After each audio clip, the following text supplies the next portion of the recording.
ഡ്രൈവിംഗിൻ്റെ ലൈസൻസിൻ്റെ number കുറയ്ക്കും. നിങ്ങൾ തന്നെ വാർത്ത കൊടുക്കാറുണ്ട്, ഇന്ന അപകടം സംഭവിച്ചു, 2 പേര് മരിച്ചു, RTO വകുപ്പ് ലൈസൻസ് സസ്പെൻഡ് ചെയ്തിരിക്കുന്നു എന്ന് പറയും. ഒരു കാര്യമില്ല. കാരണം അവൻ വേണമെങ്കിൽ വേറെ സർട്ടിഫിക്കറ്റ് ലൈസൻസ് എടുക്കുന്ന കള്ളത്തരം കാണിക്കുന്ന വേറെ എവിടെയെങ്കിലും പോയിടും. അതുകൊണ്ട് ലൈസൻസ് കൊടുക്കുന്നതിന് വളരെ സ്ട്രിക്റ്റായ പരിശോധന ആയിരിക്കും. ദിവസം 500 ലൈസൻസ് കൊടുത്ത് ഗിന്നസ് ബുക്കിൽ കയറാൻ ആഗ്രഹിക്കുന്നില്ല. ലൈസൻസ് പറഞ്ഞാൽ ലൈസൻസ് ആയിരിക്കണം.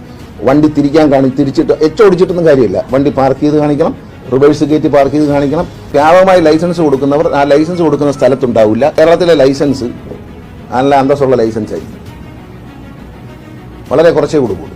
പലർക്കും വണ്ടി ഓടിക്കാൻ അറിയില്ല. നാം ശ്രദ്ധിച്ചില്ല, പലരും ലൈസൻസ് ഉണ്ട്,